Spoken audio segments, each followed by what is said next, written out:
Welcome to Against All Oddities, the podcast about three brothers coming to terms with the oddly true and the truthfully odd. Today's episode is all about the concept of intention-based manifestation. So join us as we talk about everything from Bob Proctor, the Silva Method, New Thought, Mitch Horowitz and his 30-day mental challenge, and so much more. We're super into this topic because, well, it works, and we give examples to prove it, but we also give you some solid tactics and strategies that you can use to try out for yourself. Don't worry, despite us getting weirdly sincere in today's episode, we also made sure to keep some humor in the mix as well. Also, since we don't mention it in the episode, if you try any of this stuff out and it works, please let us know by writing us at wizard@dorfyu.com. That's WIZARD at DORFYOU.com. Now, get your mind ready and manifest me to shut up and start the episode, because this is Against All Oddities.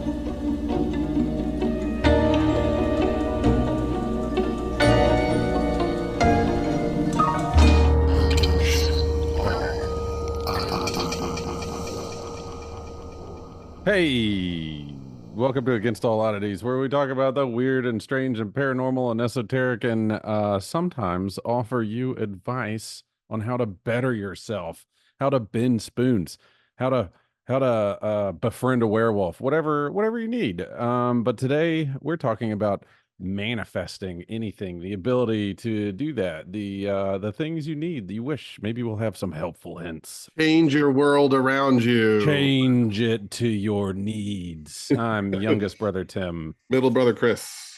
Nate. So I feel like to start, like to try to introduce this in a formal way before we get into our weekly update, which mine will involve some manifesting. Chris, can you define manifestation, and is it different than intention-based thinking? Wait, we're talking about I thought we were talking about manifest, which is a very different. For the listeners who aren't watching on YouTube, Chris has a magazine cover that is titled Manfest. I think Manfest is really good. You know, it's Pride Month, you know. It is. Okay, we're talking about manifest. Manifest. Okay. Manifest. It is not a leather-clad man on man. It is manifest. Manifesting. Okay, cool. Now Chris has the background of Marge's sisters trying to summon the devil. Wait, you asked me a question that wasn't about manifest? How would you define manifestation, and is it different than intention-based thinking? I thought it was like changing something physical in your environment or within yourself in accordance to your will and intention. It's kind of very similar to basic kind of general concepts of magic with a K, you know, change in accordance to will. But I think with manifestation, I'm kind of into chill manifestation. I think it's more just about subtleties. It's not so much about huge, I will get rid of, maybe it can be, maybe you can scale it. But to me, a lot of it is just trying to try to understand what you want, on a subconscious level, and then have that somehow affect change in your life. So, you want to back up just a little bit. So, Tim introduced the episode as manifestation, and I think that's a trendy word. You hear that all the time, right?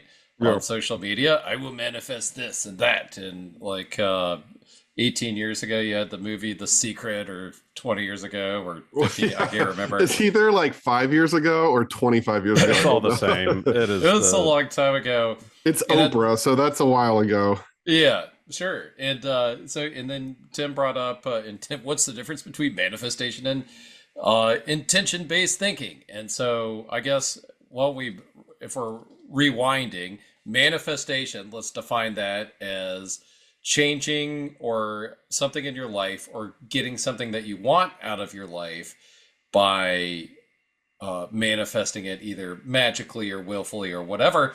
Tim, what's physically? And physically appearing before you or doing something. Tim, what does intention-based thinking, since you threw that out there? What's that? So I'll say, to me, intention-based thinking is the Is it tool a in which thing, or is no, it, it's a did you thing. make it up? Is it a I Tim think thing? it's to me, intention-based thinking is a thing. I would say it's a noun. You have to treat it as a tool within yourself. So I'd say the intention is within, and the manifesting is the outward Byproduct. Yeah.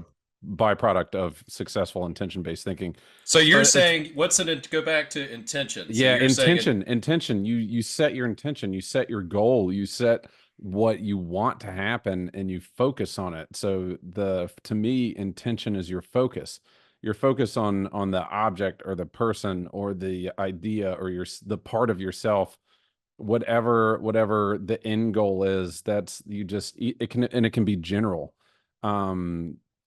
You know who's really good at this is the Witches Talking Tarot ladies. Their podcast, Amber had talked about her intention-based thinking was like whispering things into the coffee before you drink it, because you want to consume your thoughts, and you outwardly project the thoughts and you consume it. And I think that's awesome. But intention can also, it doesn't have to be magic. It's, I want to make an A, so I study, and then you manifested that A kind of by working hard. And I got a few points to make about that. Because manifestation, again, is, like Chris said, the byproduct of your the reward of your intentions being focused for so long and your efforts coming to fruition. So yeah, I want to keep this conversation going, but I also want to just let the listeners know we do have a couple plans for you tonight. And the other thing we want to talk about is we did the 30-day mental challenge, which is kind of based on it's kind of a way of manifesting a specific idea that was created by the author Mitch Horowitz. So we could talk a little bit about what we did and what did that work for you guys. Hold on, Chris. Hold on. Shut up. Chris, shut up. Here's what we have to do. Before we get into the stories and the history and the goals and the awesome jokes that I'm sure you guys created before you planned a lot of jokes. Chris, what's been going on? What have you done this month? Oh yeah, that I traveled thousands of miles and am now in Maine. Thousands of miles with a 1-year-old, and with a 1-year-old, he did okay. We only traveled 1,000 miles with a 1-year-old. Then I left him in Virginia with his mom while I came the other 1,000 miles, which was great because I got COVID in that 1,000 miles somewhere, either at a gas station. COVID's still a thing, just so people. COVID's still a thing, and it got real scary there because I work in a very social place and I really can't be isolated. And I got my first negative test today, which is great because I'm the kid and the wife are coming up on Wednesday. So, which is funny because the way you had phrased it before, and something that I feel like is not funny, but you could do, is tell Meredith and Rowan that you're going out for a pack of smokes every time you head up to Maine. Yeah, it's just like, I gotta see a man about a dog. Yeah, and then it's just, you're gone. So Chris is in Maine, the 3 months at Skowhegan. Nate, what's up? What have you been doing?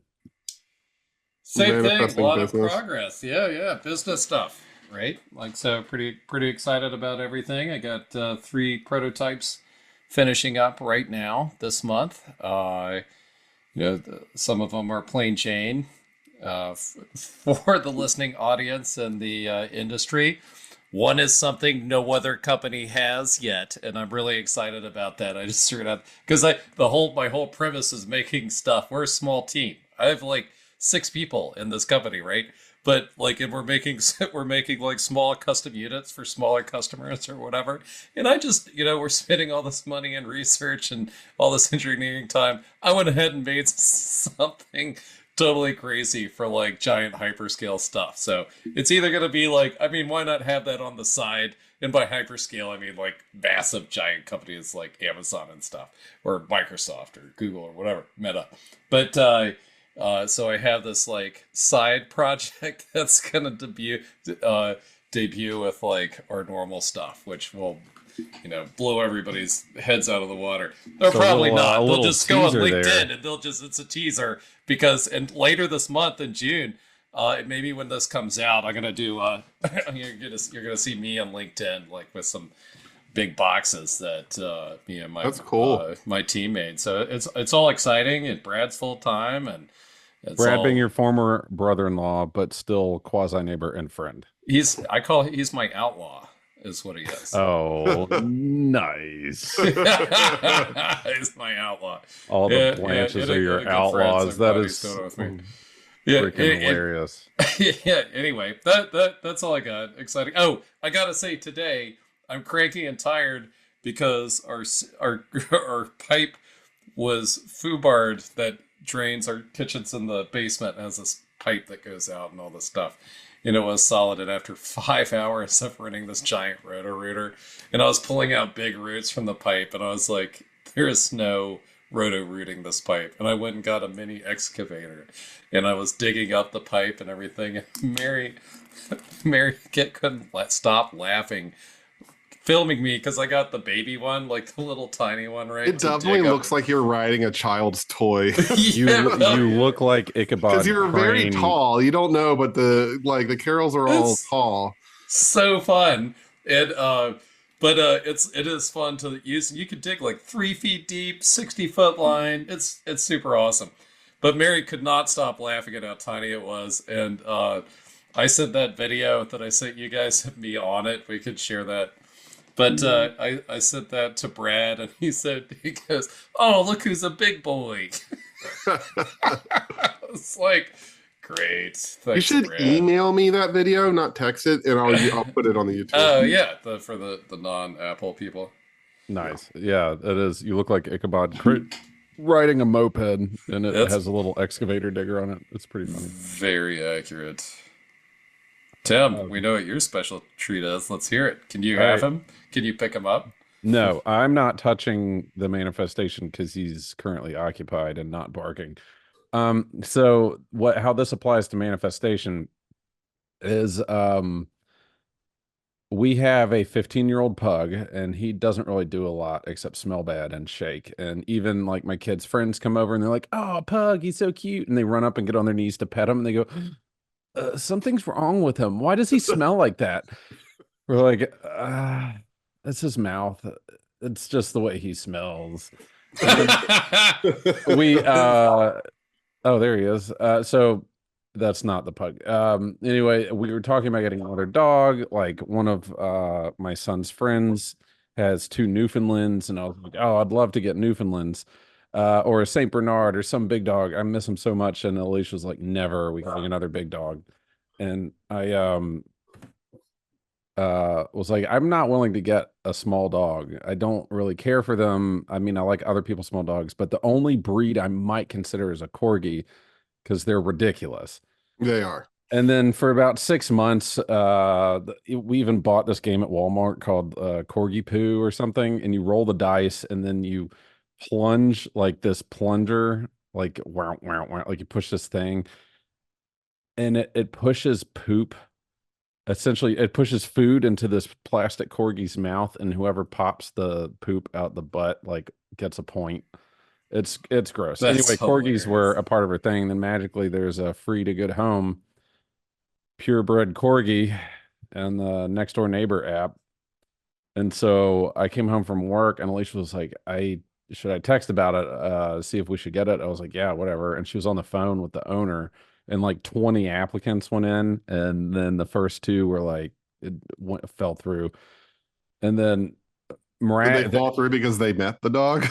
No, they said it was because they're like, "Hey, I can't come to pick the dog up till 9 p.m." And they're like, "If you can't come here until 9, you don't have time to hang out with this dog." And so we were number 3, and then that day they brought this dog over, and a purebred dog being free to good home, red flag number 1. 2, its name was Mischief, red flag number 2. 3, they openly admitted we are its 3rd home because they already gave it away once, and that family gave them back, and then now we are the 3rd home. There's a red flag. And they're like, "Oh, by the way, he's like 70% deaf." Red flag number 4. Also, last red flag, when they brought him over, it was in a muzzle. And then they took it off and he was being cute and rolling around. We're like, yeah, we'll take this dog. Great. And then it turns out he's 100% deaf. He's not housebroken. They muzzled him all the time. They didn't walk him. He wasn't leash trained. They tied him to a pole outside on a 20-foot lead. Oh. And I think, Ooh. and he's a herding dog. I've never had a herding dog before. And he nips. He thinks nipping is playing, and he nips at heels. He tries to herd the children. He tries to herd us. And we texted the previous owners like, "What did you do with the nipping?" And they said they hit him with a newspaper, which I think they beat the shit out of this dog because sometimes he gets really aggressive over toys, or if you walk by and it looks like your hand's swinging too much, he like ducks away or something. But within a month, we've hired a trainer. We've got all this stuff. He's leash trained. He's housebroken. He is not there yet. He's still an asshole. He is still such an asshole, and like the nipping is like I'd say 70% better. There is a pill called Trazodone. No, he's on Prozac now. And he is a good dog. He's a sweet dog. Is he good? Ozzy's not good. I tried to give Ozzy back like 10 times. He is a border collie mix. No, okay, so I'd this still dog... give him back if I had the choice. Nice. Poor Ozzy. I'm sorry. So we renamed this dog Walter. But what happens is we found out in the morning when he first wakes up, he's a... I still like Chungus. You were going to name him Chungus. So I wanted Chungus. Evelyn wanted Chungus. Alicia and Jack wanted Walter. And then after 24 hours, Evelyn was a turncoat and decided she liked Walter. So he's Walter Chungus Carroll. But he's deaf, so you can call him whatever the fuck you want. And he was sitting there barking and like chewing on my foot and trying to eat my sock, and he ran off with it. And I was like, you son of a bitch. But I didn't say that. I looked at him and went, I'm going to chop you up. And I said that in front of the kids. And then Evelyn later was like, I'm going to chop you up. I was like, no. I'm sorry. If you tell somebody at school that you're going to chop them up, you're going to get suspended. Please don't use that as a phrase. But it's just catharsis for me because he's deaf and I know he doesn't understand it or hear it. So I'm saying, yes, I'm going to chop you up. I'll throw you through a window. But I don't actually touch the dog. I pet him and I love on him and I give him treats when he's good. Anyway, we manifested him. We manifested a that's corgi. Maybe that's something you take away from this is be careful what you manifest. Be careful what you manifest. We manifested this corgi, and he is a lot of work, and we've already dropped like $400. Oh, luckily you didn't need more work. You had a lot of time on your hands, and you were really bored.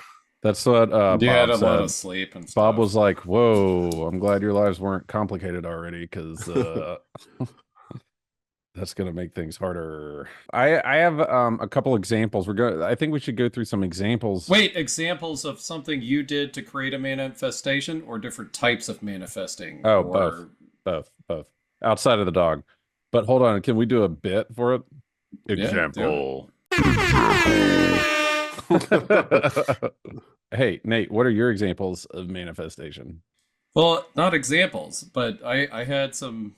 I could give you an example, but I would rather talk about like some different types that we talked about, like what we talked about, like the pop movie, The Matrix, which had Bob Proctor in it. And I wanted to share a meditation from that. How the Monroe Institute, instead of manifesting, what they do is called patterning and setting a pattern for your life for stuff to come in. And then also the Silva technique for manifesting, which is something that Mary does. And then I also, we need to talk a little bit about Mitch Horowitz. And then I also wanted to bring up Nate's way of manifesting whatever you want, which is a combination of all 5. That's awesome. You used to talk about cheddar brats. If you go back through our archives, you used to talk about Silva a lot when you first got into some of this. Yeah, who is Silva again? Just like real quick. Yeah, so this is Silva was in the 50s, and he was a Chilean.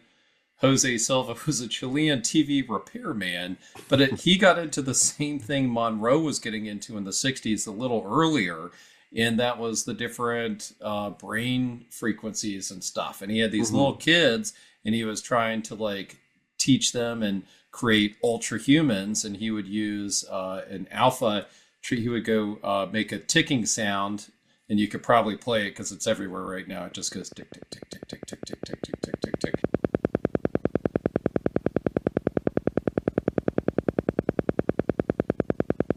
And that idea is like it's setting your brain into an alpha state where you're more susceptible to, maintain knowledge. And the same thing Monroe with his company, his radio show or whatever in the studio, was trying to get people to learn while they were sleeping. This is long before any of the out-of-body stuff and everything. So you had this learning thing.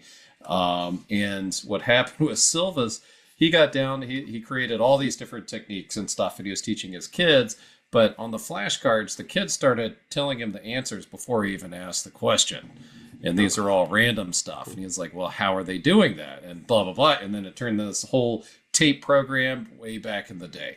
And now I think his daughter's doing it in this big program. And it costs like $100, and then you have a lifetime subscription to all of their stuff. I really like it. Some of the key points to the Silva system. And there's like, I've done the Silva mind control technique, I think. And Mary's right now, she's doing the Silva manifesting whatever program. But the thing that Silva does too is they'll train you to have an imaginary screen that you're looking at, and kind of their manifestation thing, which is like whether it's self-improvement or like creating wealth or abundance or whatever, is you imagine whatever you are, and then you shift to the left. Like, so you move like where you are right now, and what you want to be in the future would be to the left, which is like reading backwards, if you want to know how I'm doing it. And supposedly their research shows that that's better for attuning you into something. So that's like Jose Silva brief background, and what the Silva technique part of manifesting is kind of like it's really high into visualization and stuff, which kind of works. And I took part of that into Nate's way. Monroe's patterning, you can find that meditation pretty easy. And kind of what they do is kind of like you imagine yourself either in a month or 5 years or whatever the time frame is, and you set a pattern to your life where you're like, I'm going to be healthy. So you visualize and you imagine yourself being healthy. And I'm going to have, like, everyone likes abundance instead of money, but like, I'm going to have all this wealth. And you kind of imagine that stuff, blah, blah, blah, blah. But their idea is you're setting a pattern for yourself, and they're really into vibes, right? And it's like, if you raise your vibration, you're going to attract the same thing around. And we need to talk about that a little more too. And that's kind of like the cliche birds of a feather, right? Like, so if you're down in the dumps all the time and, oh, I hate everything sucks, I'm gonna go to the bar and have a beer, and you have a beer and somebody next to you is like, oh man, look at all this bullshit around here, and you're like, yeah man, let's hang out, and blah blah blah, and you perpetuate the bullshit. Or like you could have like join the entrepreneur group, or like a running group, or whatever. Like if you kind of like the people, the vibe you're putting off, you're going to also attract that. So if you're upbeat and positive and bringing stuff over, that's great. If you're doom and gloom, you're also going to have that, which is fun. I love death metal, right? Like, yeah, that's kind of fun. I was just thinking, like, a doom and gloom, go join like a tabletop role-playing group, and then you can make it your character. And then have like catharsis that way, but still like have fun with friends and stuff. I only have experience manifesting in D&D. I can manifest the die, the do whatever I want, and my character. What's awesome is if the D&D group actually transitions over to actual like magic and stuff, they would probably fucking rock at it. Can you imagine like a 20-year experienced dungeon master like creating all these worlds that actually sits down with binaural beats and those like wah, wah, wah, wah, wah, like Professor X's like everything at the Monroe Institute, like the spoons start like bending on their own. The only problem is they'd manifest the entire world to themselves, and it would be some nerdy fucking shit. It wouldn't be that cool. I'll tell you, one of my favorite podcasts right now is entirely written, created, and performed by someone who's like super into Dungeons and Dragons, and like. But the writing is so good because it's awesome. Not Dungeons and Dragons, but it's the same kind of creative like force. Dungeons and Dragons is such a gateway for writing, for imaginations, for role play, for writing out novels. about characters, not even the game. Like it's such a gateway for all that stuff for creative. Which is great, right? Imagination stuff. And that's kind of like I think the whole point of it. Like your only limitation. And Bob Proctor, I brought that up. He was a big character in or one of the guys that they showed a lot in the Secret. I hated the Secret movie, especially at the time. It's so like condescending. It's like, you want to manifest a BMW and imagine yourself driving it. You're gonna get you're gonna picture a $5 million home, and it was so specific about numbers. Like, it has to be 5 million. It has to look like this, and like it's really like it's just like tacky, but that's the whole thing that And I will go into Mitch Horowitz a little bit, but like. Mitch Horowitz is a historian and a cult writer, but like for a long period of time, he mostly wrote about New Thought, which is this kind of movement, I would say, that is coming out of the 1950s, the kind of like 1850s.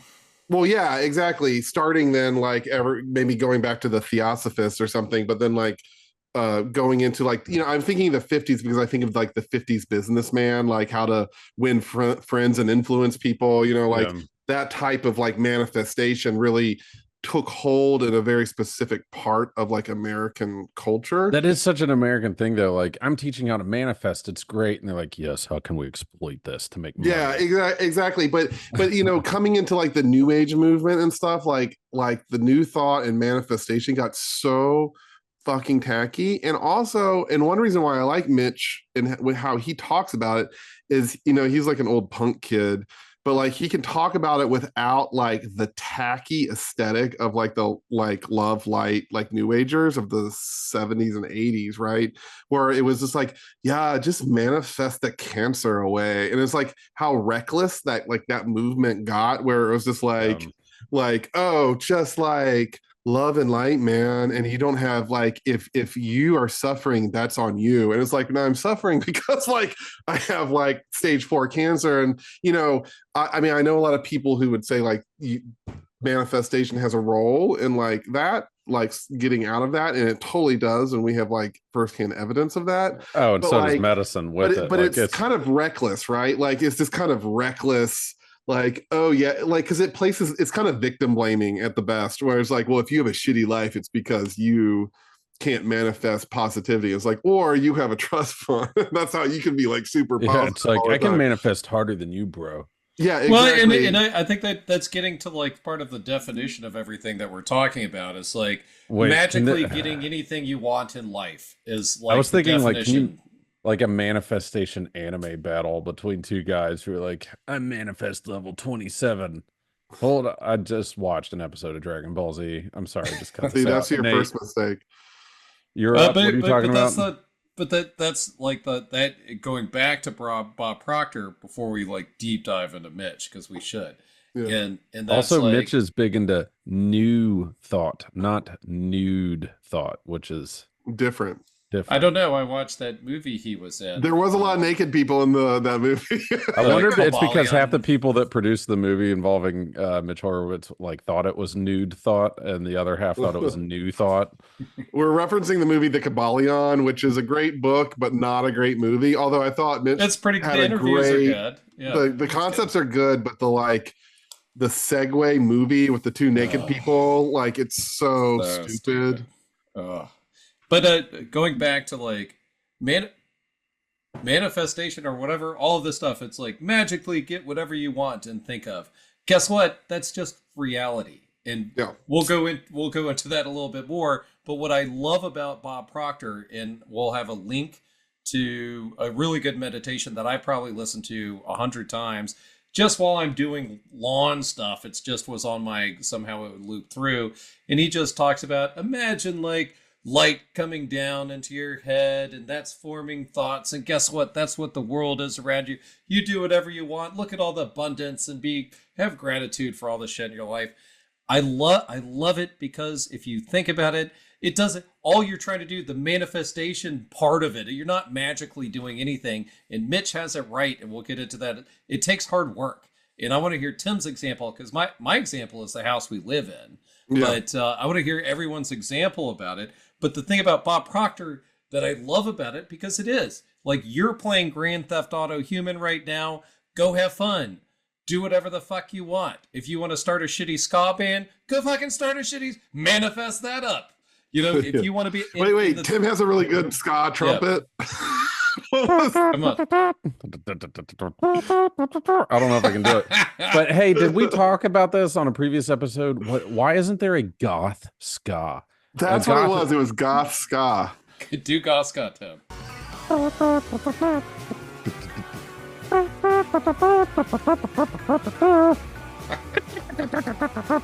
I don't even know if it sounds like a trumpet anymore.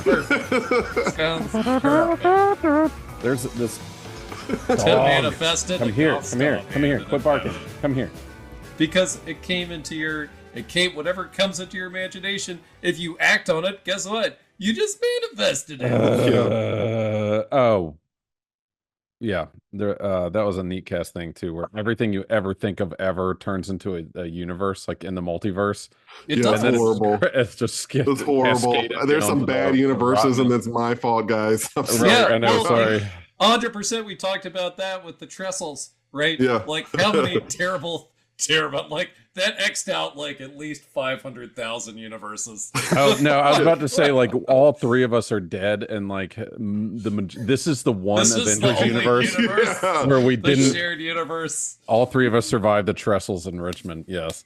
Well, if you think about infinite stuff, right? Like if you have infinite options to do anything, even right now in your 40s, you still have an infinite amount of stuff. but the whole point is, like you can do anything you want if you put you'll have just more challenges if you like say. Well, okay, so I'll break down what you're about to say to the real issue, to get real with it.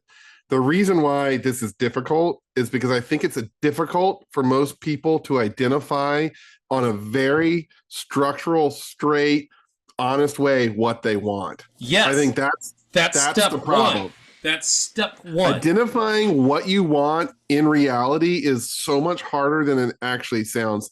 Like, that's why I think people can use examples like, manifest that car. And it was like, well, sure, but like that, the car's not the problem. Like, is it the car that you really want? Because most desire is actually clouded over like subconscious desire, right? So like, is it the car that you really want, or is it freedom? You know what I mean? Like, if you break it down, or and getting that's why noticed by your boss. I was about to say, or whatever. to look like you're successful.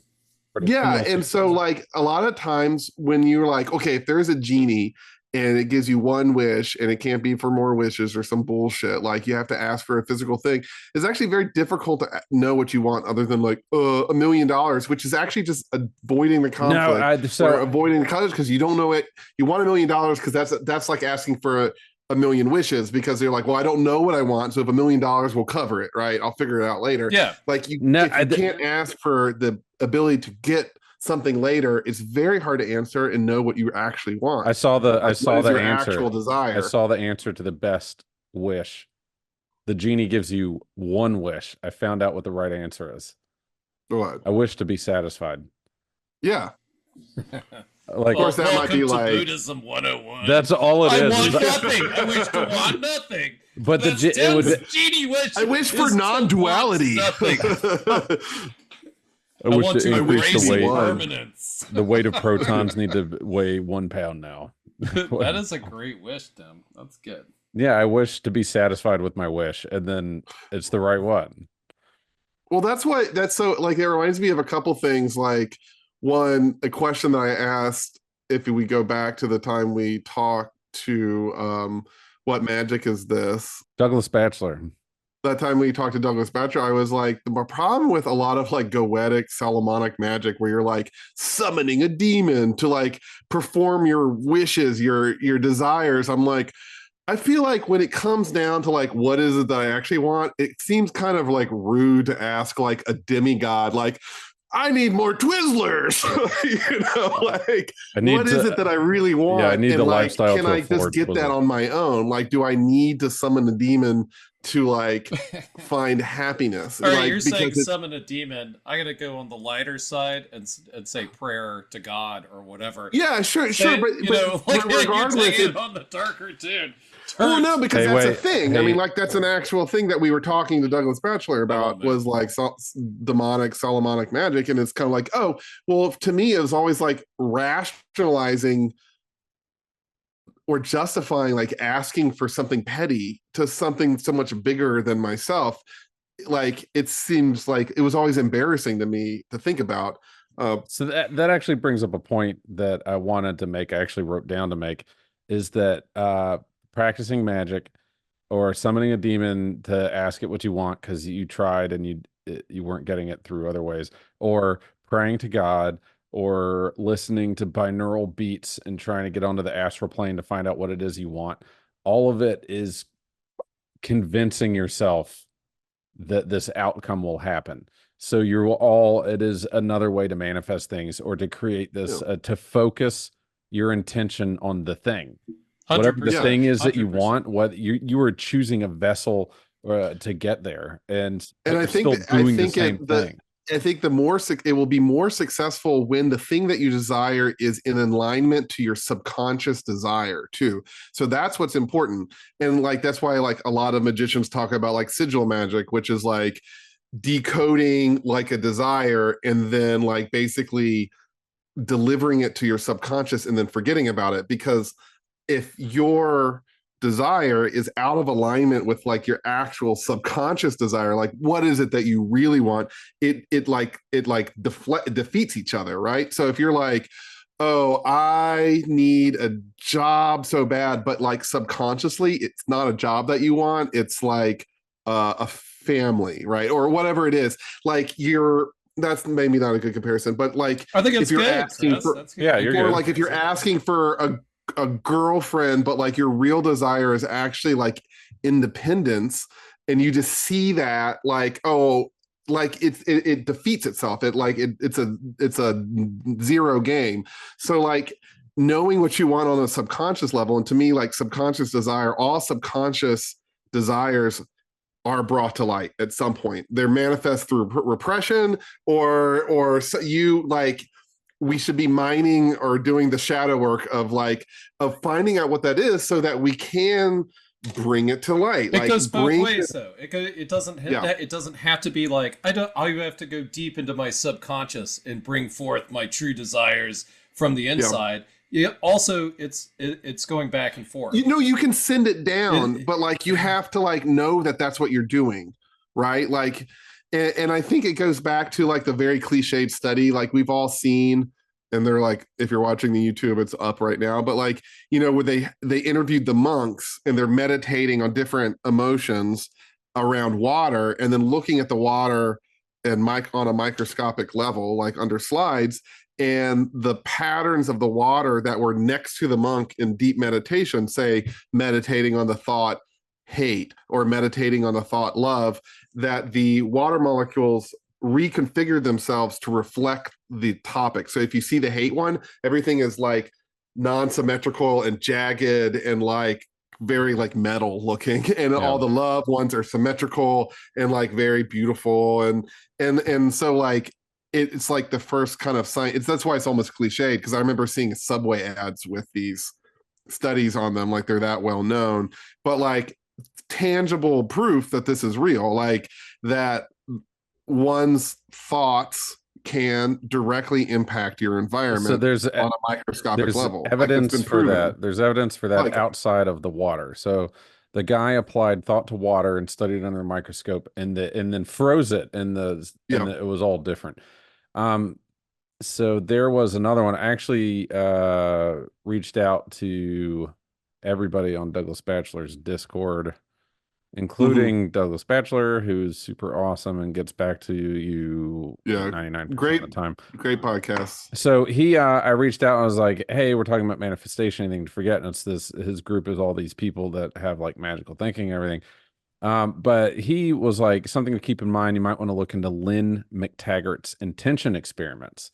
And so I did. And she's awesome. She has several books. I am Can you say the name? Spell it out. Yes, I will. Lynn, Lynne, McTaggart, Mctaggart. And if you're curious, she has a ton of studies on group intention projects at lynnmctaggart.com. And so, and the brief synopsis on her front page actually is since 2007, she has a collection of people, thousands of people and readers in 100 different countries. And she does these experiments to do these group intention experiments on specific things.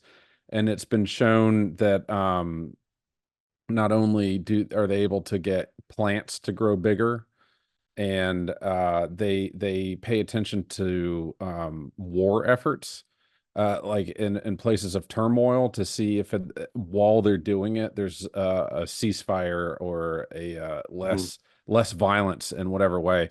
And they've had success with it. And it's sort of their goal is peace. Their goal is just to see if they can. That one's kind of hard to objectively measure, but they do things as a group to try to objectively prove that group thought affects the physical world, and they have proven with success it doesn't. And Yeah, that reminds me of a really famous story that's also in the book, The Magical War of Britain, where Diane Fortune, or Violet Firth is her actual name. In her later years, she was one of the leaders of the Golden Dawn and blah, blah, blah, like 19th century occult order. But like she and a large group of British people, not just occultists, but like regular citizens, were trying to affect World War II using thought control, like where they would get a group of like just dozens and dozens and dozens of people, and they would meditate deeply for a long period of time and focus on one thing, which is, to Hitler, do not invade today. Like, bad for invade. And they would do this, and then like in a way, if you look, historians say it kind of worked, because there was a moment where if Hitler had invaded Britain, they would have taken the UK, but no one knows why he didn't do it. It just kept not being the right day or whatever, and then it didn't happen. It was too late.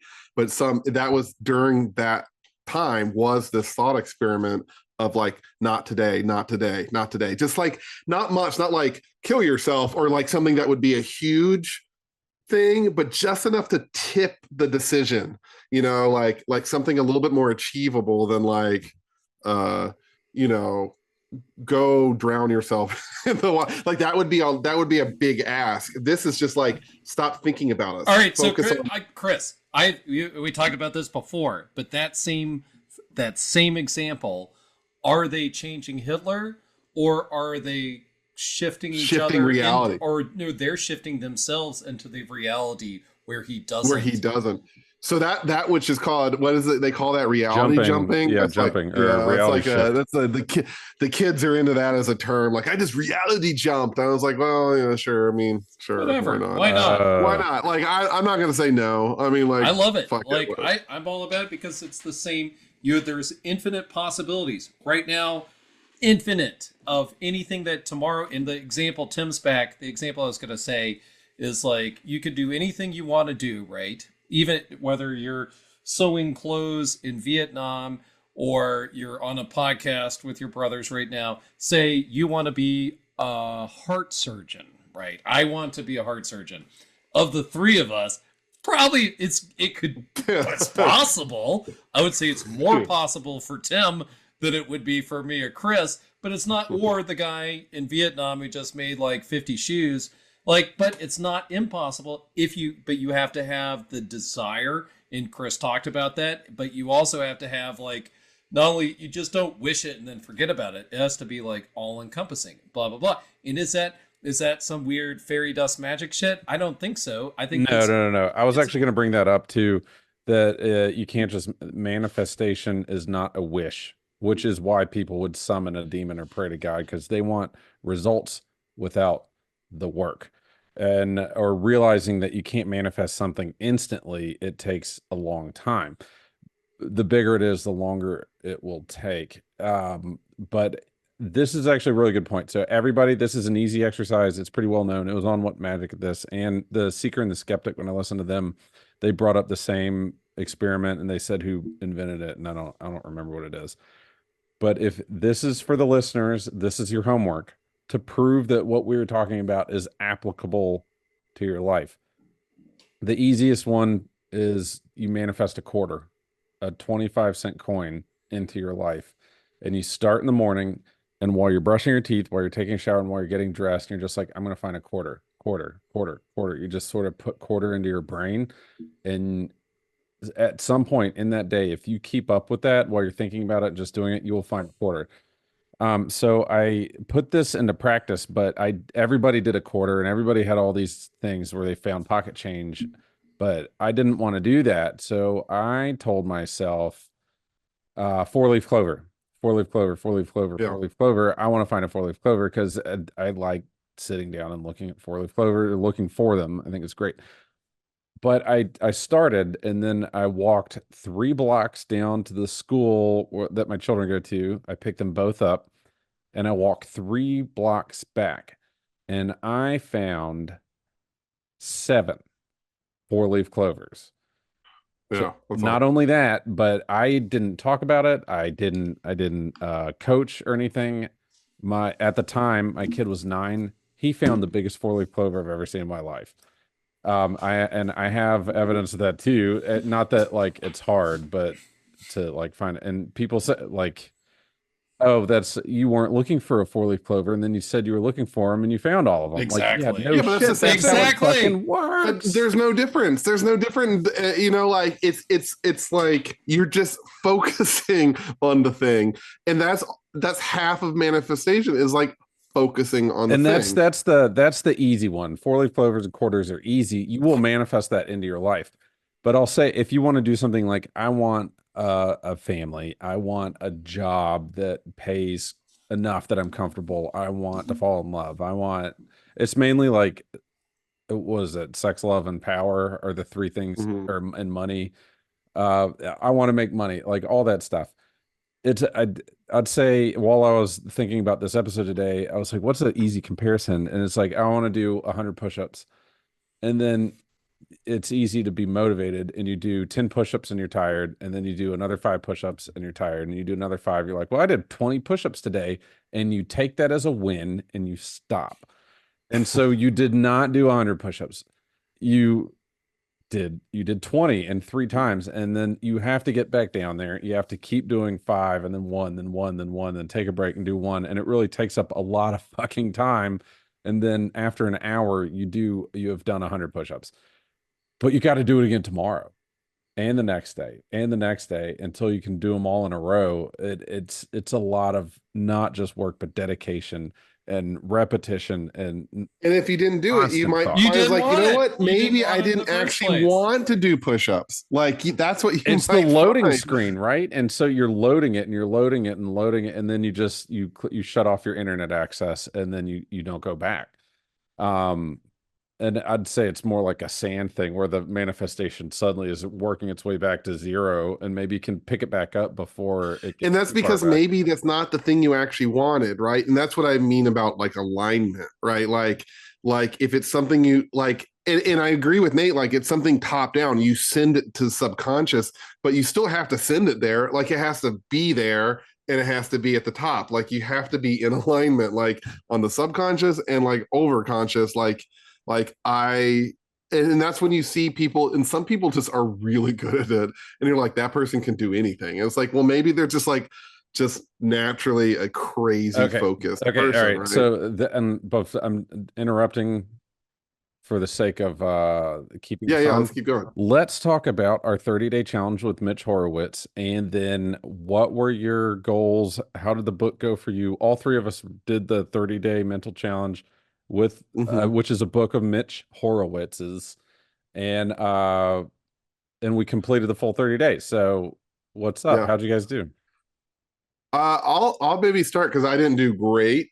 I think I have probably the least to tell, but like, life is like, I have a young baby. Life is hard. Work was really hard. Like my job changed a lot where I had like a million more responsibilities and like work. And so the thing I wanted to try to manifest was like a kind of to regain a certain sense of personal power, which I had felt a couple years before, where like I had got to reset. Like I was living alone because Meredith was finishing her dissertation, and like I got really into meditation. I was meditating every day. I was getting like really good results with meditation. I lost like 40 pounds without like even trying, because it was just like I was just nailing it. I was killing it at work. I was like totally on board. I started like I was really working out a lot for the first time as an adult, and like I just really had zoned into like my personal power, and I was fucking killing it. So my Mitch Horowitz 30-day thing was to regain some of that. I knew that I couldn't get it all because I still have the responsibilities of at the time, regain like a peak 6-month-old Chris power. baby. Yeah, like powerful Carol. No, I could actually tell, like, because we see you maybe twice a year, and before the podcast, that was it. We didn't call or talk to each other. And then for a while there, you'd show up and like you just sort of like walk through, like you'd sort of come through the wall and be like wah wah wah wah wah, just talk about all these awesome things, and then sort of fade back. Yeah, like I was just like killing it for a couple of years, and that's like when I was like super into like meditation, and I was like deep into occult stuff, and like and like now it's like I'm surviving. Yeah, like the baby like all my source energy goes to the child now. Intention is now baby focused. It's just changed, right? Yeah, it's scattered. Yeah, exactly. So he's getting my power, which is why he's a powerful baby who looks like a linebacker. But okay, so here's what. So sorry, that was a lot, and I'll cut some of that out. But like with Mitch Horowitz, I did not get any of that power back. I had trouble completing a book. But here's my story about the 30-day challenge is I really tried. And the first week, I mean, I'm positive. A lot of it is just like resetting yourself to be positive, not like gross saccharine sugar happy too much, like grounded in reality, but like I'm only going to think positively. And it was hard. Yeah. It was very hard. It's harder than it should have been. And it meant like I needed to rewire. Like I think I was conditioning myself to be negative, right? Yeah, you were depressed, man. I was super depressed. I mean, it was like postpartum, basically, probably. Right. And so like we actually stopped a couple times and we were like, dude, are you all right? And you left it in the episode. Not sleeping means my dopamine levels are let down. I'm like working around the clock. I stopped exercising because I have to work so much. Anyway, but I would say the first week, here's what happened. I noticed this is when it's hitting your subconscious. I was just being positive. Even if I was negative, I was just spinning it, like to be grateful, to like think about like gratitude, and like to change my wiring, because I was definitely wired to be negative at this point, which is not my natural state, but like definitely since the baby had come. And I had this dream, this very visceral dream, where I was watching myself and I was just losing my shit. Like I was just in a room, I was throwing this embarrassing temper tantrum like a 7-year-old child. Like I'm with all like family and friends, and I'm just like smashing stuff like, no, I want to do it like it was just like a gorilla in like a souvenir shop. Like, and I'm watching it like from above in this dream. I'm like, this is embarrassing. Like I'm acting like a fucking child, and I'm just like screaming at everyone that I care about, and like I'm just breaking stuff. And I woke up and I'm like, damn, that is my subconscious. Like that's who is in charge right now, and they are pissed off that I am like, nah, man, I gotta just be grateful. I gotta be like positive. And I do think there was a shift after that where I was more positive and like less negative. Yeah, but I don't think I achieved my goal, but I did maybe break a funk by intentionally not being in a funk, right? You know what I mean? Planted some seeds too. Yeah, and I'm planting some seeds, and I'm definitely more positive than I was then. And also like the baby's like way better now, because 6-month-olds kind of suck, but like 1-year-old, they're like cute, they're running around, they're like cuddly, like there's a totally different child. And like, so my life is a little different because it's a little easier It's still hard, but it's easier. Anyway, that was mine. I didn't achieve what I think Mitch would want me to achieve, but I think I made steps. And reading Mitch's book, I would know he's like, well, you got to just keep doing it. Like it's a 30-day challenge, but it doesn't mean that like he does it. He wrote the book. He does it like a couple times a year. Yeah, it's hard. The maintaining the focus is really hard. It is really hard. And I'll say to do it honestly and sincerely, to do that energy sincerely is hard. Honestly and sincerely. That's another thing is creating your own sincerity into saying, I'm gonna make my wishes come true. Because if you think about it, it is a little silly. And some of this stuff compared to whatever the machismo 90s masculine that we grew up with, like it's embarrassing to say things out loud like I'm gonna be the best I can be. Like it's reading rainbow like shit. Or the Jack Handy thing, like you're good enough. Yeah. You're that's smart not Jack enough. Handy. That's not not Jack people Handy. like you. That's not Jack Handy. That's not Jack Handy, but I know. Wait, what is it? Jack Handy is like, do you ever think about going to yeah. the post office and what is I know you're talking about. Gosh darn it, I like myself. Self-affirmation. No, gosh darn it, people like me. Self-affirmations by what's his name? But it was Phil Hartman, right? Yeah, it was Phil Hartman. It was hilarious, but that was a 90s SNL sketch. But it was hilarious because it's making fun of it, right? Like it's making fun of that attitude. Well, you hit the nail on the head. You give it, you wait till some like hippies and new age people take over and everyone will be disgusted by it. Well, yeah, right? it turns into SNL bits. But what's funny is it's fast forward it's not wrong. 30 years or 25 years or whatever. And now we're all in our 40s and we're like, you know what? Nate, you're good enough. You're strong enough. And gosh darn it! But okay, I'm gonna just say, and I'm not maybe a cultural scholar, but the world has changed since the fucking 90s, right? Oh sure, and like the world is bleak as shit. I'm not saying it wasn't bleak in the 90s. There's a lot of horrible things in the 90s, like all over the world. Columbine. But like culturally, as an American, it's different now. And like you're like, you know what? I have hope. Okay, some of that love light shit, we kind of need it. I don't think it doesn't have to be bleak. I think because it wasn't the world wasn't as bleak back then because there's no internet. It's not bleak now. And that's why the Horowitz isn't in your head yet, Chris. And because you're still being a pessimist about it. You got to be positive. And here's why, right? And it's like, and you're going to a Buddhist thing of thought here too, is like, in the 90s, change is slow.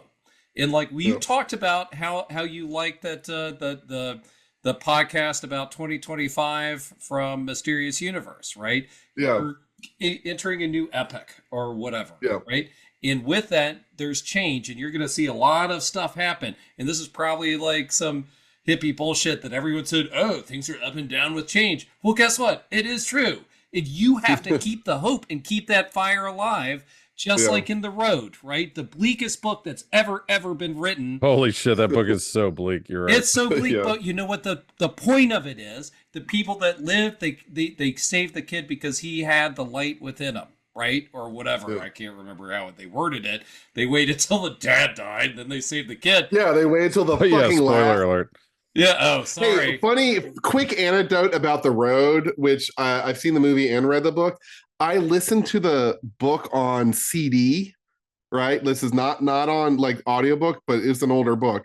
I listened to it on CD. That is audiobook. And whoever burned the CD for me, the chapters were out of order. Oh, no. And I thought it was the most abstract shit I had ever read. Because I'm like, this is like reading like Finnegan's Wake or something. Like I cannot keep up with this because it's like at the end and then it's the beginning and then there's cannibal people and then anyway, I digress.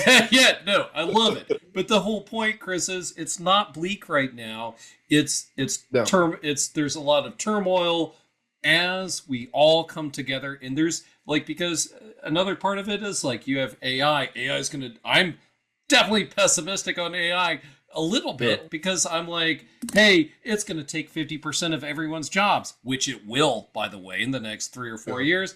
But outside of that, guess what else it can do? It can create a post-scarcity world, right? There's a light on everything. You No, know, all right. it So might not be Cyberdyne or hey, whatever. I quasi agree with Nate, but I gotta meet in the middle here. Nate, it's pretty fucking bleak, and it's not me. It's you are Hold on, let me shift you guys. approaching a bleak Shifting you world. guys to the right. No, Nate, Yes. Shifting you you were to the Stop bringing right. Nate down, Tim. Tim is the darkest one. Shifting Nate, I over, gotta and say, then you were. Tim is appearing over on my left. Here he comes. I'm trying to full of manifest hope. happiness He's in the full of bleakness. hope. Like in the road, I want to be the one that buys the music box from Chris while he walks off into the ocean or whatever. So I can listen to music and be like, oh yeah, man. So Nate, yes, we should have a positive light on things. It is fucking bleak. It is a bleak world, but it will get better if we stay optimistic and work hard towards it.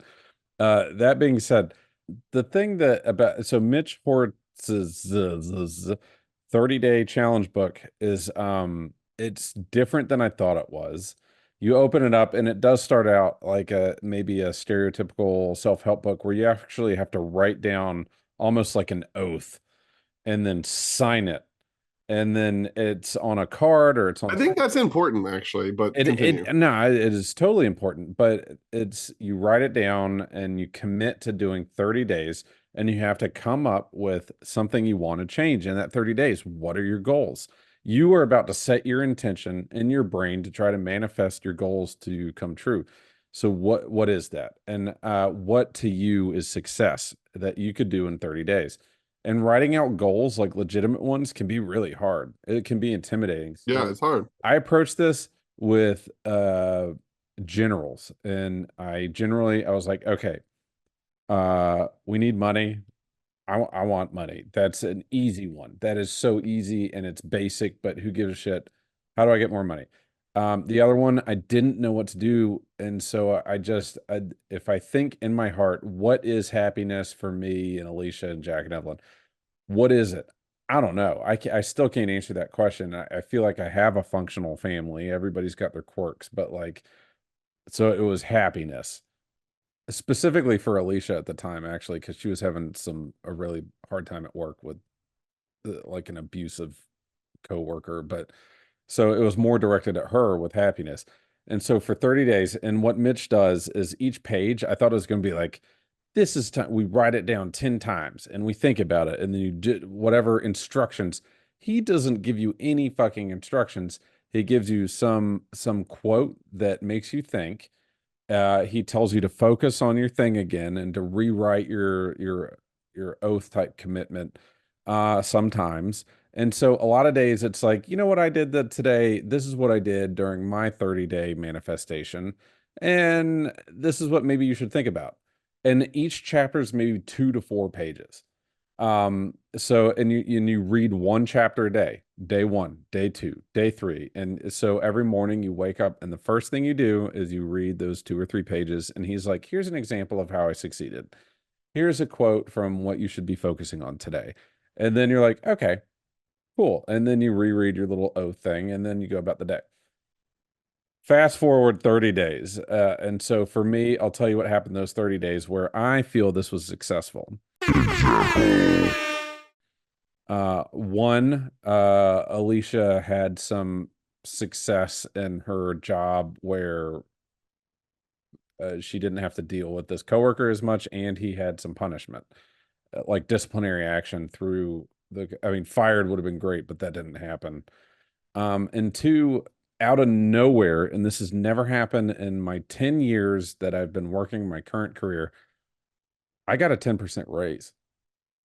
My boss came in and was like, hey, there's a cost of living raise this year. We've had a lot of people quitting the hospital and they need to keep our specific position. This is what you're getting. And he wrote down the dollar amount and it was like almost 12%. Which is fucking insane that it happened during the 30 days where I was Mitch Horowitzing more money and happiness. So, and it was as soon as it happened. That sounds really like it worked. Right. Like that's pretty concrete. And what's funny is it happened on like day 4. And then on day 5 or 6, again, spoiler alert with the book, he was like, you're going to find success and don't think it's because of this program or because of just happenstance or luck or just manifestation 100%. Mitch actually wrote, and I remember this quote because it was the day I got the fucking raise. He was like, don't forget about the years of hard work you put into living up into this point. And I was like, holy shit. Like that book, as soon as he said that, the day I got that fucking raise, I was like, oh. What? And so my 30 days was a success in the first couple of weeks. And then the second couple of weeks, I did it just for completion's sake, but I felt like I had already like gotten my win. So I did. That's why you didn't get any more.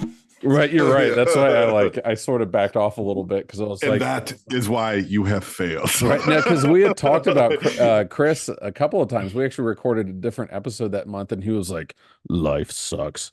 And I'm like, "How you doing? Are you sure?" No, Rowan's awesome, but my life fucking sucks because of Rowan, and sometimes I say bad things about myself or whatever. And I was like, oh. And so as soon as I had my success, I also shut down because I was like, we have 33 manifestation points each.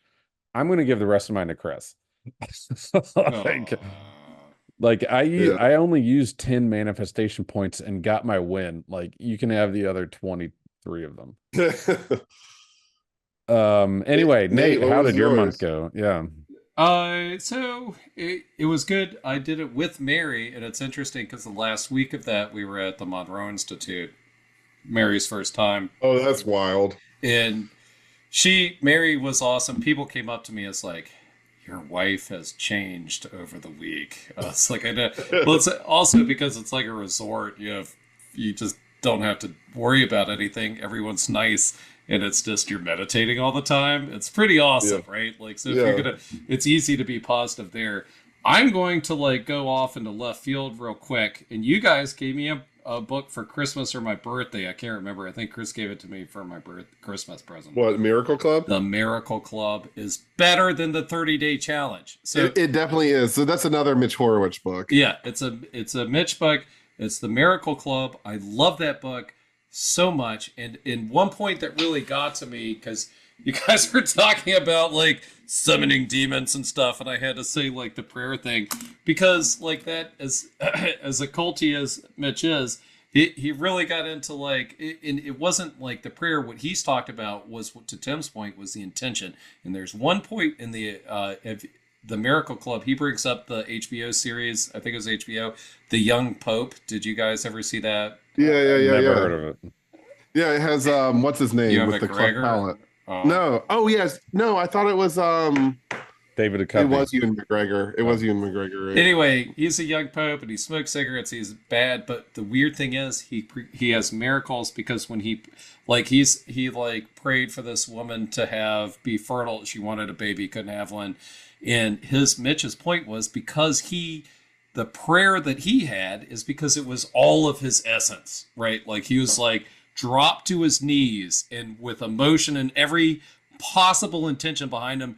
Please, God, give this woman child or whatever. And it was like pure awesomeness. And then she got pregnant, and that was one of his miracles or whatever, kind of. But the point of all that stuff, and the point of the whole Miracle Club and the positivity and everything is, the only limitation that you have, and it sounds like it's bullshit, and it wasn't until like I really loved the Miracle Club and really got into it, and the 30-day challenge, but like your limitation is your mind. Everything we have, nothing. This is glass is just because my mind says it's glass, and it's a hard surface or whatever. You can do anything you want. It doesn't matter. It really doesn't. And it's the amount of energy you put into that. And if it's positive, you're going to have a positive outcome. And if you put negative energy into your life or something else, you're going to have a negative outlook. And it's not magic. It's not like fairy dust sprinkling on top of you. It is, to Tim's point, it's purely intention. Whatever you want to have happen is going to happen to you. If you want to be lazy about it and sit around, and if like, I want to watch gummy bears and smoke pot all day for the rest of my life, guess what? You can easily manifest that to happen, but it's probably not very rewarding, And then so I'm gonna diverge a little bit off of Mitch Horowitz real quick and go into our examples. And real quick, all of this, the whole Mitch thing got Nate's way of manifesting, because I've been manifesting like a motherfucker, right? Yeah. Even well, you're starting a business, so you're in like pure manifestation. I'm starting a business. It's worth well into the 7 figures right now of not doing anything. It's amazing. Actually, it's a lot of work. Like, it's been a year of a lot of work. I've worked a lot. I was going to say that you have to acknowledge the work that you did, right? I will also say this, because just so I don't forget, anybody listening, Nate's going to have millions of dollars in his bank account. He will have a 7-figure retirement in the next 5 years. That's which awesome. Nate already wrote down his intention for that. And I know it will happen. Nate has convinced me it's going to happen, and it is happening around him. I will say, like, Nate's manifestation is fucked up good. Like, whatever turbocharge he has is on cruise control in his background. Well, the thing is, a lot of it has to do with timing, right? Like, so it's hard for me to manifest right now because I have a lot of like divested split, energy. Man. Yeah, you're split. Yeah. And but Nate's timing is like quitting his job, starting a business, his daughter graduating from college, like his house is in order. You know, like everything is ready to go. No. But if you go beyond that, like we'll take the business. I'll go to the house in a second, because that's like the perfect example of manifesting. And Dawn told me the first time I talked to her, before I said anything, she was like, "You're really good at manifestation. You can get anything you want." No shit. You were you knew that going into that, and Dawn, I didn't. Well, maybe I psychically told her something. I knew that. I could have said that, because you come up with the stupidest fucking ideas. You always have, and they always happen. They always happen, Nate. Yeah, that's great. We even said, like, I will say where it started for me when I realized, like, you manifest stuff immediately before it happens. Even the little stuff is, you woke me up, like you came home from college or something, which would mean I was like 15 and maybe you were 21. And then you were like, we need to clean mom's house, because you came home guilty, just feeling guilty because they were spending money, and you realized like it was hard for mom to put you through college, and like you felt bad about it. And then you like got mad at me that I wasn't cleaning or something. I'm the dirtiest motherfucker. I know, but you wanted to help mom. You showed up with this guilt, and I was making mom's life dirty or something. And we got into a fight like with minutes of you being home. And then that night, I didn't want to talk to you. I just went straight to bed, and you woke me up. And you don't remember the fight. I remember I don't remember this. I don't remember every I've never heard this story. Fucking second of it. And you know, we had 2 sets of stairs. It went halfway up, then turned left and went halfway up. I stopped halfway up, and I screamed at the top of my lungs, "I hate you." And mom, I remember I got the rest of the way up the stairs, was like, "Great, Nate. Look what you did now, and you just got here." And then like you and mom had this talk or whatever. And then and I just went to bed because it was like summertime, because you were home for college for like a week or something. And then you open the door and you're like, "Hey, let's go tip that porta potty down the street. It needs to fall over." And I was like, all right. And so I remember tipping the porta potty. Exactly. You don't remember I don't remember anything. You don't remember the fight. The reason we tipped that porta potty is because you showed up and we got in a fight immediately. And then here's the manifestation part: is you were like, now that I've developed some empathy, is you were down there probably with some sort of guilt, and mom went to bed, and you're just sitting in the living room with no TV and nothing except maybe a Super Nintendo or the PlayStation. And you were like, I need to figure out a way to break whatever this is. Something fun, something positive, and something like bonding. And you're like, that fucking porta potty needs to fall over. And I don't know if you remember that either, because you literally woke me up and you're like, come on, let's go tip that porta potty. I remember tipping the porta potty. And it was like 2 blocks away. And then you and I ran up and pushed it really hard. And I was like, ain't no way that's falling over. It was on like rocking chair pieces of wood at the bottom. And you were like, no, we can do it. And so I was like, all right. And so we both ran up and hoofed it. The thing fell over. And then we both sprinted back to mom's house 2 blocks away. And in my brain, I was like, that's the first felony I've committed. This is the biggest thing ever. And so it totally did 100% fix the situation even before anybody woke up. So the next morning, everything was fine. I actually don't remember the rest of your visit because it was normal. and normal Yeah. doesn't stick out, but like things like that sort of get. That's also me throwing bombs on stuff. I don't know. That's more psychology. I don't know if it's manifestation, but Your intuition is the ball you're choosing, and your manifestation is the stupidest fucking way you go about achieving whatever that is. And the driver is ADHD. Yeah, poor ADHD. I do remember the porta potty tip well, but not that I don't know how that tied to manifestation, but in my it's head, all right. That's Like, a good memory. I'll take it. And we'll come back. We'll come back to that in a second. But with the business, you were saying everything timing was right. The way I look at it, every single thing that's happened to me over the last 20 years has led up to this moment. Yeah. Because that's a good way to look at it. I'm calling in favors to every single person I've known. And, the people that are helping me are competitors, former competitors, and current ones, right, are offering to float me business. And at the same time, like all the retirees that I've kept up with and having beers with over the years, and everything that's ever happened has been a culmination to this moment. But but a lot of that is about positivity. And I remember it's something you told Ella once because she got into trouble for maybe bullying or something in high school. And you're like, everything I do is about not being shitty and about being liked by everyone that I work with. And like there's something that you have to choose to do.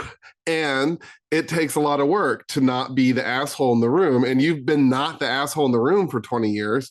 And that gives you a lot of goodwill so that people want to help you. Well, so that's the vibe part, right? So, but it takes a lot of work to not be the asshole, because it takes a lot of. Yes. Yeah, I get I it. agree. Yeah, it's easier than it should be. It's not right? that hard. But regardless, you don't want to take away from your win of not being a shit person. Yeah, you have to, and that's energy you're putting out, right? And energy you're getting back eventually. That's an interesting concept too, though, to manifest within your personality.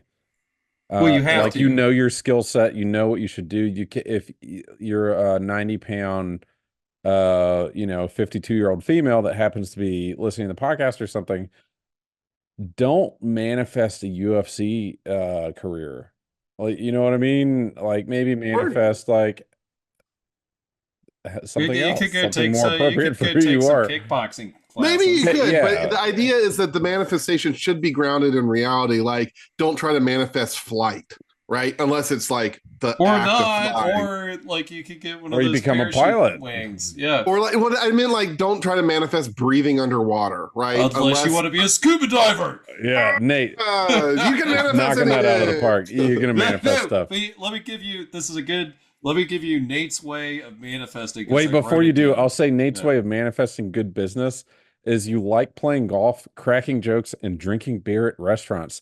And you somehow turn that into a fucking business, man. Sales. You crack jokes in golf and drink beer with people that have millions of dollars. And they're like, hey, I like hanging out with you. Let's do business so I can keep hanging out with you. That's what fucking sales is. You crack the code.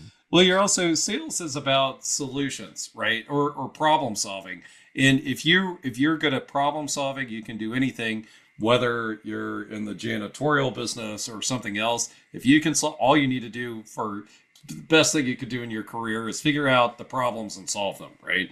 But anyway, here's Nate's way of manifesting. And real quick, also outside of my business, manifesting this house shouldn't have happened. I was in New York on business. Somebody texted Mary about it. We weren't going to move. We didn't have that much money. And we're like, what? This house cost a fortune. By the way, we'd never be able to afford this house even now, right?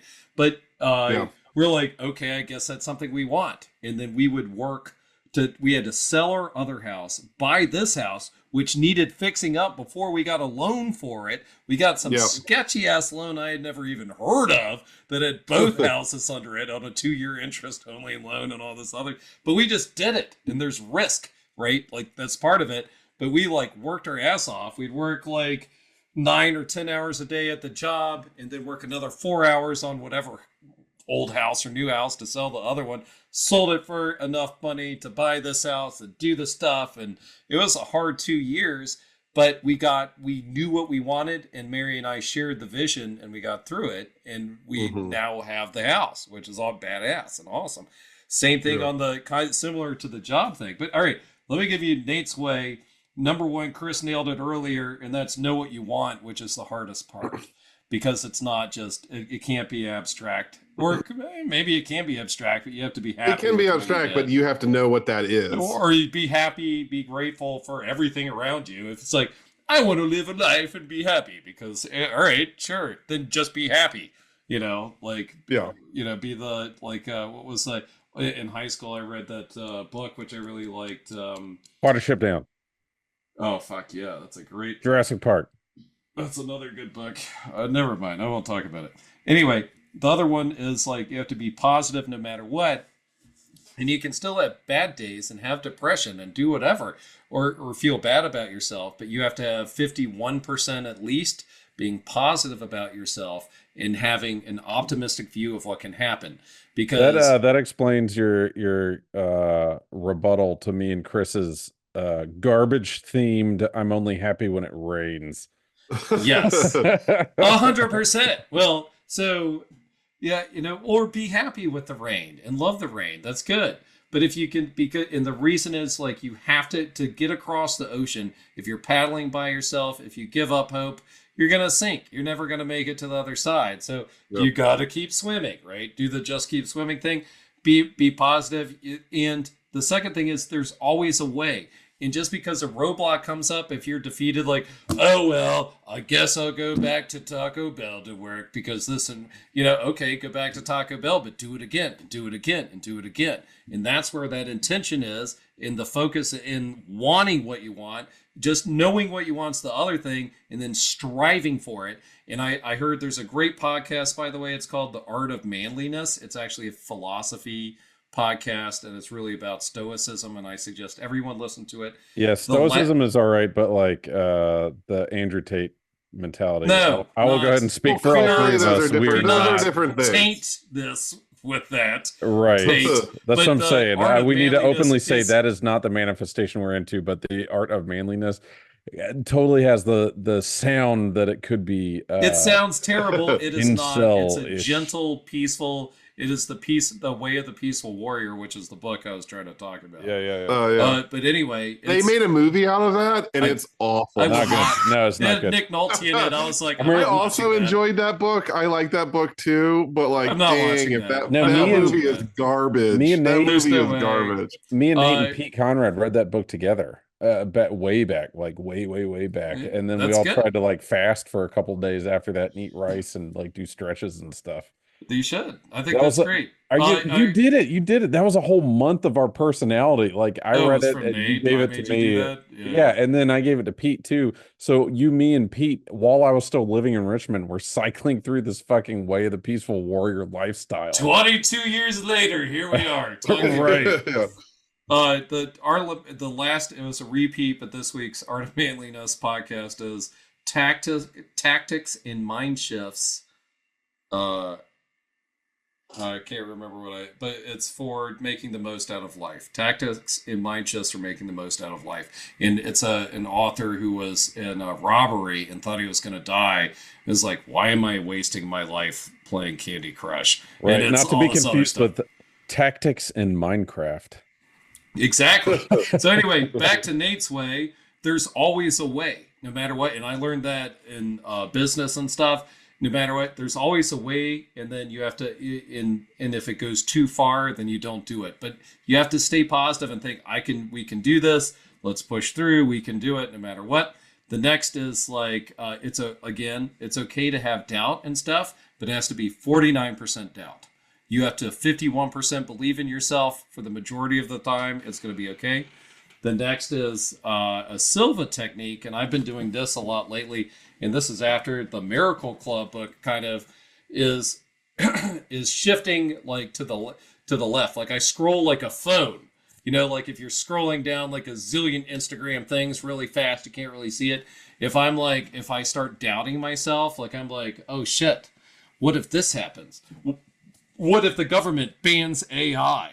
What if they're protesting data centers? What if they shut down all data centers or whatever. What I do is I start scrolling all of these infinite possibilities about Nate off to the right, and come up to the realities where that doesn't happen and my goals are achieved. And I do this maybe 30 times a day. And I'm not kidding, especially fucking today when I was literally knee deep in sewage fixing a pipe that burst. I was thinking, I'm doing a manifestation thing and I'm knee deep in mud and in sewage right now. How can I talk about manifestation? And you know what? At the end of the day, after I've rented that little mini excavator and actually had a lot of fun with that, I was like, oh, fuck. Today was actually instead of working, and I have a really busy schedule instead of working, I got to dig ditches in a little Tonka toy truck. I was like, oh, actually, manifestation might be working right now. Nate, do you remember that the spirits want you to toil so that it that's right. Oh, yeah, all the spirits wanted you to toil. I did think about that a lot in the mud. I was like, I haven't been paying enough attention to the house. Because a year ago, in June, I quit my job to take 2 months out to work on the house. And I got most of my projects done with Tim's help. And then, you know what? It's been like a good 8 months since I've toiled on the house. And they were probably like, all right, motherfucker, start toiling. So scrolling. Nate, wait, I'm going to get that tattooed at some point in my life. What? On my body. That is your quote that I will now, final answer, writing it down. I think about that a lot. Quote, in the mud. What you said that and you kept talking, but I just got zoned out on it and you just kept going, I think about that a lot, comma, in the mud. And I'm like, all right, I got it. No, that's a thing. That's a vibe. That's a zone. Well, no, because at the moment it's terrible. And even the terrible moments in your life, even in that, especially for people that are depressed, that are listening, and I've crawled out of some deep fucking holes in my life, right? Yeah. But when you're in the hole, you don't see where you are in 3 years, right? And what's happening to you right now, if you look at your life outside of time, from beginning to end, and even if you're towards the end and you're, 87 years old or whatever, you still, everything you've been doing might lead up to a moment next year. Stick with it and see what you can do. But anyway, back to like Nate's way, and it's like you have to give a lot of energy no matter what. You have to put like the house or whatever, you have to put the muscle work into it physically to materialize it. You got to be doing it. The next is you have to celebrate anything that positive happens. You can't be like, well, I guess like I have a friend of mine who would like just be upset about everything. Like, oh, I got a new car. Yeah, but I don't like the color isn't very good. Yeah. Where it's you not basically exactly take away every win you have. have. You self-defeat. Yeah, don't self-defeat. Raise yourself up. Celebrate anything small you can because you're creating. That's encouraging. You're trying to get through the race, right? Or not even a race. You're just trying to like keep it. Why like get dragged down in the literal mud? Or do you like come out of it and enjoy it? And the last thing is like positive self-reinforcement. And, in me saying this, I've had a lot, like we talked about with exercise and Tim's raw dogging marathons and stuff, right? Like when you start exercising or you're feeling, sometimes you need an angry voice to help lift you up or whatever. Yeah. Do you have a collie in there talking to you? Yes, I have a collie that's rolling upside down. I'm rolling upside down and making noises. Anyway, like, that was my hardest lesson. And really, Ella helped me with that. She's like, that's the worst thing you could do for yourself is to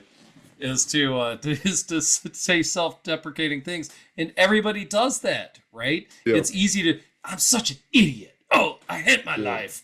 Oh, this is terrible. Oh, why is this happening to me? I hate everything. It's easy. Stop, really. Your dog sounds like Chewbacca. It's easy to do that. It's harder to bring yourself up and say something like, man, I'm going to do better next time. Oh, I love me. I'm so great. I love myself. It's hard to say that, right? And it's like, and maybe because we're from the grunge era, we're used to like Eddie better, ready. I hate myself on his arm or something. Or I'm a or loser, Cobain. baby. So Yeah. why don't you kill me? Yeah, that was literally the anthem of high school. Exactly. Or middle school. Yeah, that was like, what, 1994 or something? So it's like I our was generation. 10. I was 11. In Let's 1994. lift ourselves up out of it, right? So there you go. That's Nate's. All right. Hey, another thing too. I feel like something that's helpful to listeners is like, you know what, you can do awesome. And a lot of things that we talk about repeatedly on this podcast is one, hemisync or binaural beats, because everything is vibrations. We're talking about vibes. You want to control the vibes of the universe until your truth manifests or your happiness or whatever. So to do that, you can listen to binaural beats, and there's supposedly these sounds that vibrate at a frequency that allow It's not supposedly. It's a scientific fact. yeah, I mean there's a lot of evidence behind this, but it vibrates. Your left and your right hemispheres of your brain vibrate, and suddenly they're in sync, and you can do amazing things, or you have a brief moment of clarity to like accomplish what you need to accomplish. And so this is, of course, is exploitable like most things, and people want views on YouTube, but you can put manifest like miracles, things like that into YouTube, and they'll put the hertz for the binaural beats or whatever. But if you listen to the sound that Chris is going to play now, it might help tune your brain to make these manifestations easier. You still have to put in the work. You still have to do it every day. You have to manifest what you want. You have to think about your goals. You have to want the happiness. You want the money. You want the promotion at work. And those are all really selfish things. But you can also be like, I want happiness for other people in my family. I want success. I want peace in the world. There are objective measurements that in scientific studies that prove that just thinking about those things help. So you matter in the world. You are by yourself in the basement and listening to this exact podcast and taking a break from whatever like horrible video game you're playing or like rated R horror movie. You can still just take a minute and just be positive and think about peace in the world and what you want, and it will it has a greater than 0% chance. Think about the end of Scrooge. Physically changing things. So, The end of Scrooge, the movie. Yeah. With Bill Murray. I feel like when he we gets referenced that excited, movie runs several around. times before. yeah, why not? That's what I'm saying. Do you guys have jokes? Nate, did you do a joke thing? One thing we were talking about meditation just now. I sent a link to the Bob Proctor meditation. Yep. Okay, I'll put that in the and because that's you mentioned that we will put it in the notes. There's a Bob Proctor meditation I said meditation. earlier. Oh, yeah, that's yeah, about abundance and all this other stuff. I think I've listened to that one probably 60 times. Hey, shut up. What's that sound? Clickety clackety, clickety clackety. Clickety clackety. There it is. There it is. Boys, we're wrapping up here. What do you, thirsty looking gentlemen, want to manifest into your faces at the moment? I hope it's Are you ready ranch for a drink. joke? Because I got jokes. I will, yes, I will agree to give you this carbonated alcoholic ranch drink if your jokes about manifestation meet expectations. All right. So, Chris, do you have a joke? No, All right, I'm you working work on on it. it. I'll tell you. This is, and you guys have heard this one. This is one of my 2 golf jokes that I tell. So whenever I play golf, and it's not very frequently, I try to have a joke for the front 9 and a joke for the back 9. And my old boss, Mike Rask, gave me actually both of these jokes, or one. This joke that I'm going to tell you. Don't get to hear the other one until like a later date. So anyway, here is and this one's more about wishes, which we said is not manifestation, but it's the closest thing I got to a manifestation joke. So don't stop me if you've heard this one. So this guy was playing golf. He is pretty terrible, and he hit the ball in the sand trap, right? And so he goes down there and he's trying to dig the ball out, hit it out of the sand trap, and he looks over, and who does he see in the side of the sand trap but a leprechaun?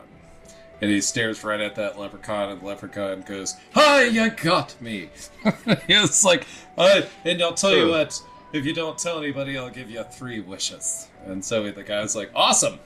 I've been wanting wishes my whole life, and I can't wait to hear these wishes. Tell you these wishes. He's like, first off, I want a lot of money. I want money, right?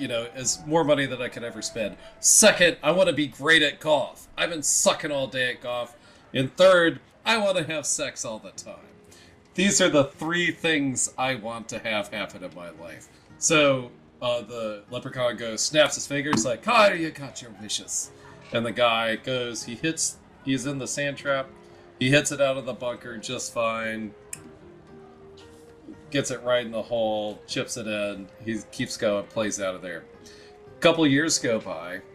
He's the same guy is playing this course. He doesn't hit it in the bunker. He hits it right next to the sand trap, lining up perfect shot for an eagle on this par 5. And he goes up to hit it. He looks down, and sure enough, that leprechaun's still sitting there. And he goes, "Oh, hey!" And the leprechaun's like, "Good to see you. How are those wishes working out for you?" And he goes, "They're okay." He's like, "What do you mean they're okay? I gave you your heart's desire, whatever you wanted. What do you mean they're just okay?" He's like, "Well, I'll tell you what. I won the lottery the day after I met you. That's great. I'm great at golf now. I play all the time. I'm a scratch golfer. Everything's fantastic. Love the game. It's great. But, I only have sex maybe once a week. I thought all the time would be like every day or something." And then the leprechaun thought about it, and he looked down, and he looks back up at him, and he goes, "Once a week's pretty good for a priest."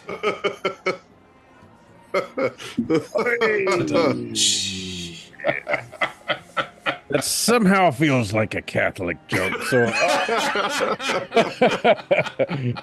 I'll give you 2 shots of my ranch drink. And then I could probably record that again if you want a cleaner cut. No. We don't be needing to hear that again for a better cut.